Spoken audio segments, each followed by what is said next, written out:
Phone tapping వ్యవహారంలో మాజీ మంత్రి BRS working president KTR SIT విచారణ కొనసాగుతోంది. ఫోన్ ట్యాపింగ్ అసలు ఎందుకు చేయాల్సి వచ్చింది, అందుకు సంబంధించిన ఆదేశాలు అసలు ఎవరిచ్చారు అన్న దాంతో పాటు పలు ఇతర అంశాలపైన కూడా సిట్ బృందం కేటీఆర్ ను ప్రశ్నిస్తున్నట్టు సమాచారం.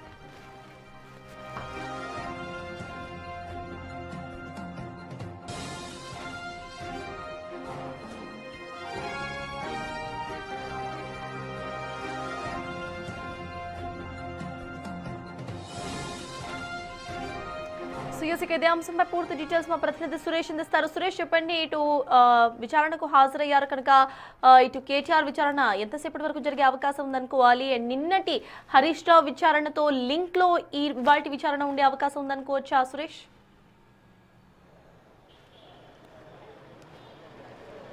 ఖచ్చితంగా సుదీర్ఘంగా కేటీఆర్ని విచారించబోతున్నారు. ప్రస్తుతం గంట సేపు అయింది, 11 గంటలకి కేటీఆర్ విచారణ మొదలైంది. ఇదే జూబ్లీహిల్స్ సిట్ కార్యాలయంలో కేటీఆర్ని విచారిస్తున్నారు. అయితే ఈ కేసులో కీలక నిందితుడు హైదరాబాద్ టాస్క్ ఫోర్స్ మాజీ డీసీపీ రాధాకిషన్ రావును కూడా ఈరోజు విచారణకు పిలిచి ఇద్దరిని ఒకేసారి విచారిస్తున్నారు. ప్రస్తుతం రాధాకిషన్ రావు కూడా జూబ్లీహిల్స్ కార్యాలయంలో పోలీస్ స్టేషన్ ఎదురెదురుగా కూర్చోబెట్టి విచారిస్తున్నటువంటి రాధాకిషన్ రావు టాస్క్ ఫోర్స్ డీసీపీగా ఉన్న సమయంలో అనేక మంది బెదిరించి డబ్బులు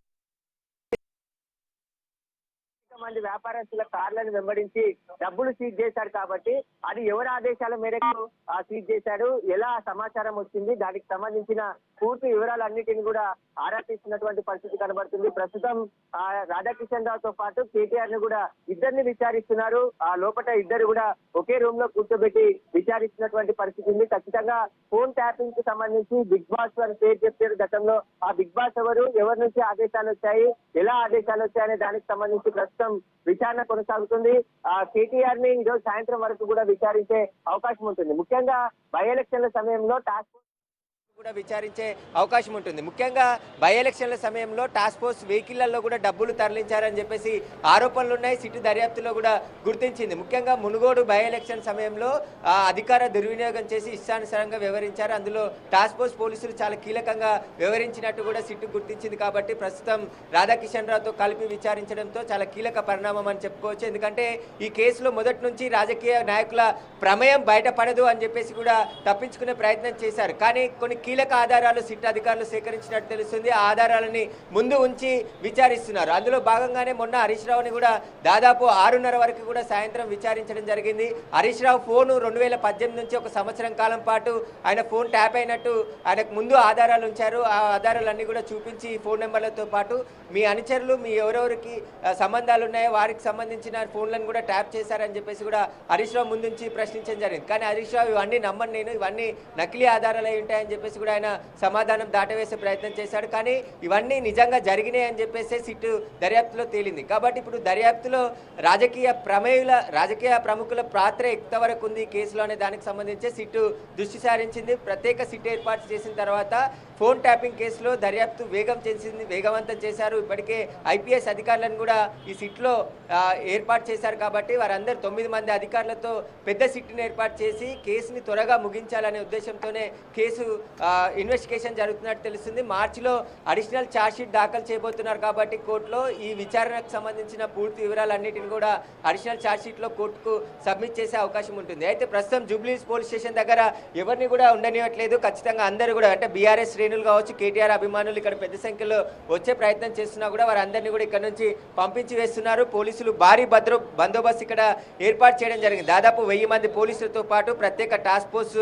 బలగాలతో ఇక్కడ బందోబస్తు ఏర్పాటు చేశారు. ఎక్కడ ఎలాంటి అవాంఛనీయ ఘటనలు జరగకుండా కేటీఆర్ వచ్చే సమయంలో కూడా ఎక్కడికక్కడ రోడ్లన్నీ కూడా బ్లాక్ చేయడం జరిగింది. వెంబటి వచ్చే క్యాడర్ అంతా కూడా ఎక్కడికక్కడ ఆపివేశారు. కేవలం కేటీఆర్ వెహికల్ని మాత్రమే అలో కేటీఆర్ వెంట హరీష్ రావు వచ్చి ఇక్కడ వరకు పోలీస్ స్టేషన్ దగ్గర డ్రాప్ జరిగింది. అయితే కేటీఆర్ ని గంట నుంచి విచారిస్తున్నారు. గంట సేపటి నుంచి కూడా విచారణ ప్రారంభమైంది. కాబట్టి ఇప్పుడు రాధాకిషన్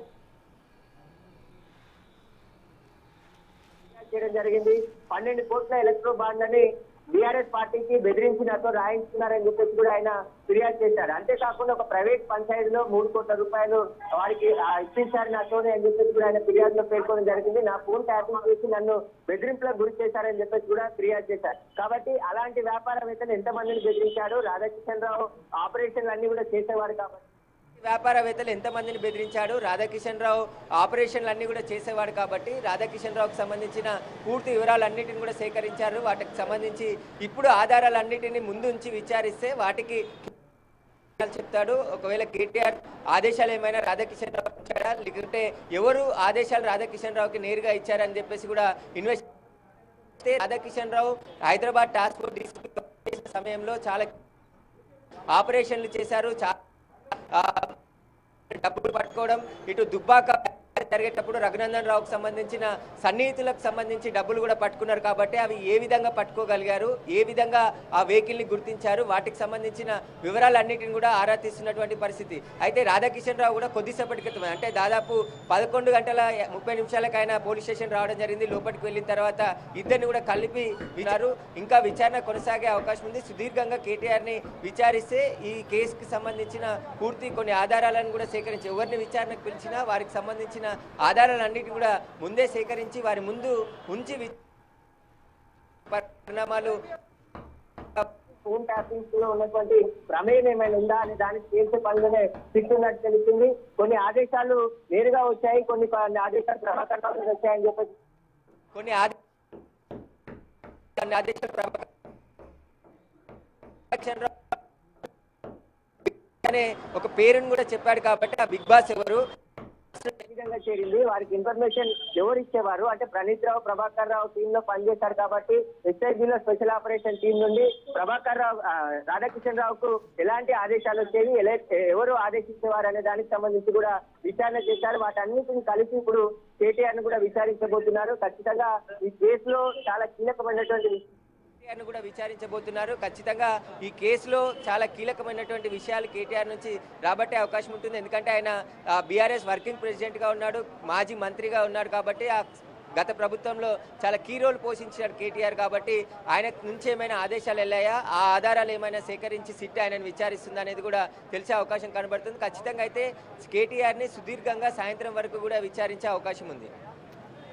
సురేష్ చూస్తే దీంతో పాటు ఎలక్టోరల్ బాండ్స్ కి సంబంధించి కూడా ఈ విచారణలో ప్రశ్నలు అడిగే అవకాశం ఉందనుకోవచ్చు. అప్పట్లో ఇటు ఎలక్టోరల్ బాండ్స్ కి సంబంధించిన scam, at the same time పోలీసులు సైతం వాళ్ళకి దొరికిన డబ్బుల్లో సగానికి సగం ఫేక్ గా చూపించినట్టు కూడా తెలుస్తుంది. సో వాటికి సంబంధించి కూడా కేటీఆర్ ను డైరెక్ట్ గా 1-on-1 క్వశ్చన్ చేసే అవకాశం ఉందనుకోవాలా?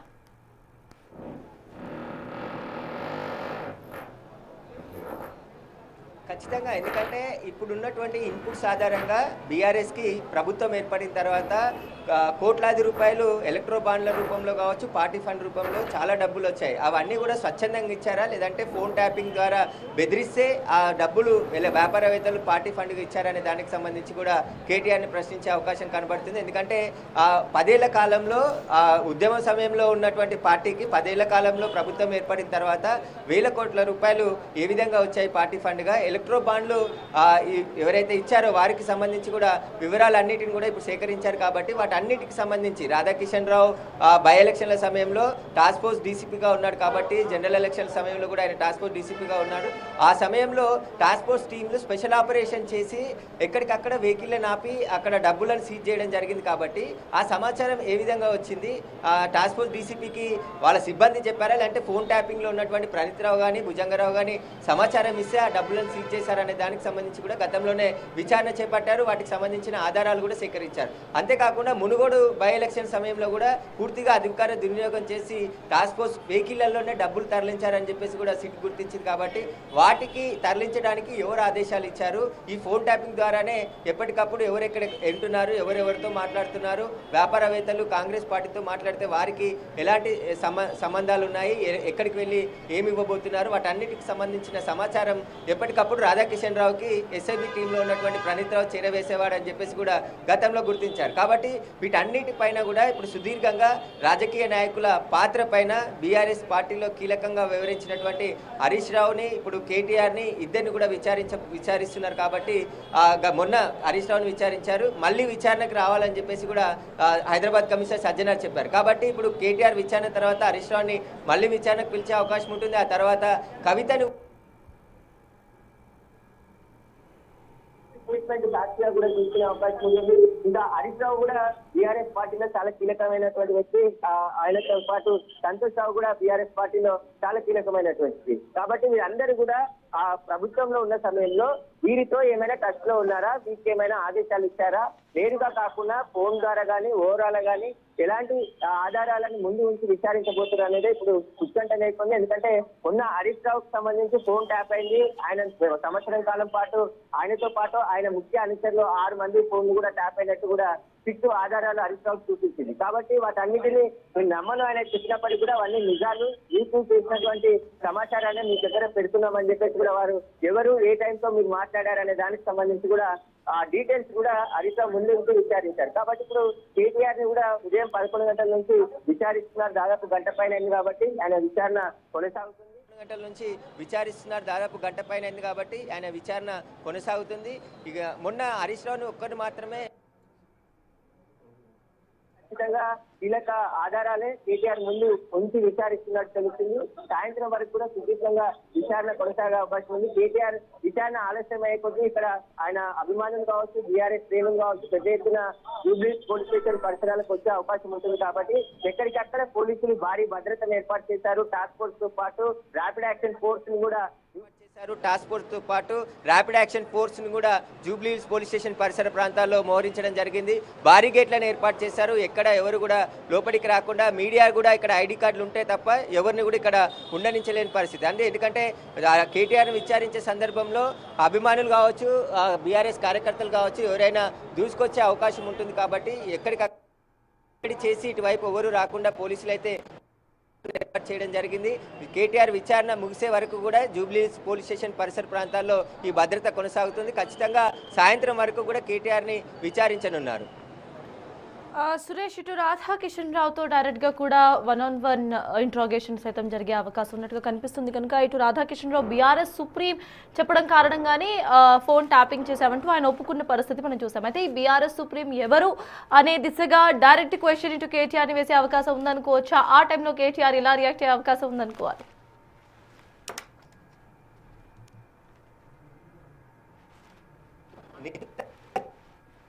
ఈ విషయాలన్నీ కూడా వెల్లడించడం జరిగింది. బీఆర్ఎస్ సుప్రీం కావచ్చు, బీఆర్ఎస్ బిగ్ బాస్ కావచ్చు, ఆయన కన్ఫెషన్ స్టేట్మెంట్ లోనే చెప్పడం జరిగింది. అదే కన్ఫెషన్ స్టేట్మెంట్ కోర్టుకు సబ్మిట్ చేశారు. అదే కన్ఫెషన్ స్టేట్మెంట్ కోర్టుకు సబ్మిట్ చేశారు సిట్ అధికారులు. అయితే దీనికి సంబంధించి ప్రస్తుతం వీటన్నిటికి సంబంధించి క్లారిఫికేషన్ కోసమే కేటీఆర్ని ఈరోజు విచారణకు పిలిచినట్టు చెప్తున్నారు. కానీ కేటీఆర్ మాత్రం ఇదంతా రాజకీయ కక్ష సాధింపులో భాగంగానే మేము కాంగ్రెస్ పార్టీ వైఫల్యాలను ప్రశ్నిస్తున్నాం కాబట్టి కక్ష సాధింపులో భాగంగా ఇవన్నీ కూడా చేస్తున్నారు. స్పందిస్తున్నటువంటి పరిస్థితి. అప్పుడు ఫోన్ ట్యాపింగ్ చేసి ఇప్పుడు అన్ని కూడా మాట్లాడుతున్నారని చెప్పేసి వాళ్ళు మాట్లాడుతున్నారు. కాబట్టి రాజకీయ నాయకులు ఆరోపణలు ప్రత్యారోపణలు చేసుకుంటున్నారు. కానీ సిట్టు తన పని తాను స్పీడ్ గా చేస్తుందని ఇక్కడ కనబడుతుంది.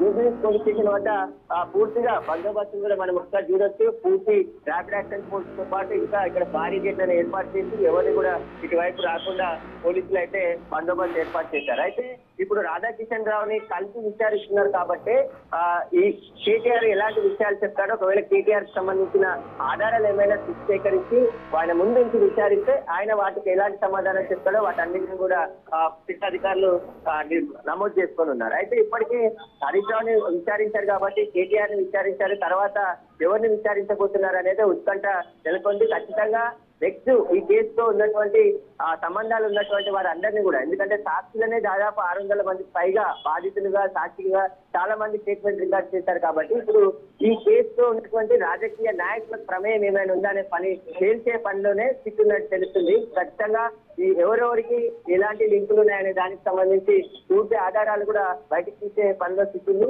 ఇక ఈ కేసులు కూడా త్వరగా ముగించాలని, ఎందుకంటే దాదాపు 2024 మార్చి 10వ తేదీన ఎఫ్ఐఆర్ అయితే ఇప్పటి వరకు కూడా ఇంకా కేసు ఇన్వెస్టిగేషన్ జరుగుతూనే ఉంది. దీనికి ప్రభాకర్ రావు ఎందుకంటే దాదాపు 2024 మార్చి 10వ తేదీన ఎఫ్ఐఆర్ అయితే ఇప్పటి వరకు కూడా ఇంకా కేసు ఇన్వెస్టిగేషన్ జరుగుతూనే ఉంది. దీనికి ప్రభాకర్ రావు అమెరికా పారిపోవడం, అమెరికాలోనే చాలా రోజులు అక్కడ ఉండిపోవడంతో కేసు ఇన్వెస్టిగేషన్ కొద్దిగా ఆలస్యమైంది. ఎందుకంటే ప్రభాకర్ రావే ఈ కేసులో చాలా కీలకమైనటువంటి నిందితుడు కాబట్టి ఆయన అమెరికా పారిపోయి సుప్రీంకోర్టు ఆదేశాలతోని మళ్ళీ హైదరాబాద్కి వచ్చిన తర్వాత ఈ కేసు ఇన్వెస్టిగేషన్ వేగం పెంచుకుంది. ఆ తర్వాత ఈ గత నెలలోనే ప్రత్యేక సిట్టును ఏర్పాటు చేసి ప్రభాకర్ రావుని కూడా కస్టడీలో 14 రోజుల పాటు విచారణ చేశారు. ఆ 14 రోజుల విచారణ చేసిన తర్వాతే ఈ కేసులో రాజకీయ నాయకుల ప్రమేయంపై కూడా తేల్చే పనిలో సిట్టు దర్యాప్తు కొనసాగిస్తుంది. అందులో భాగంగానే రాజకీయ నాయకులందరికీ కూడా నోటీసులు ఇచ్చింది. గతంలో బీజేపీ ఎంపీలకు కేంద్ర మంత్రి హోంశాఖ సహాయ మంత్రి బండి సంజయ్ కూడా నోటీసులు ఇచ్చి ఆయన స్టేట్మెంట్ కూడా రికార్డ్ చేసుకోవడం జరిగింది. ఆయన ఫోన్ కూడా ట్యాపింగ్ జరిగింది. కొండా విశ్వేశ్వరరెడ్డి, ఈటల రాజేందర్, రఘునందన్ రావు వీరందరికి సంబంధించి ఫోన్లు కూడా ట్యాప్ జరిగాయని చెప్పేసి కూడా సిట్టు వాళ్ళ స్టేట్మెంట్ రికార్డ్ చేసింది. కాంగ్రెస్ నాయకులకు సంబంధించి ముఖ్య నాయకులై కూడా గతంలో ఫోన్ ట్యాపింగ్ జరిగిందని చెప్పేసి వారి స్టేట్మెంట్ కూడా రికార్డ్ చేయడం జరిగింది. ఇంకా ఎవరెవరి ఫోన్ నెంబర్ ట్యాపింగ్ అనే దానికి సంబంధించి పూర్తి ఆధారాలు సిట్ సేకరించింది కాబట్టి ఎస్ఐబి కార్యాలయంలో కొంత ఎవిడెన్స్ ధ్వంసం చేసినా అక్కడ దొరికిన ఎవిడెన్స్ ద్వారా మళ్ళీ కొంత సమాచారాన్ని రీట్రీవ్ చేసి ఆ రీట్రీవ్ చేసిన సమాచారంతోనే ఇన్వెస్టిగేషన్ కొనసాగుతుంది.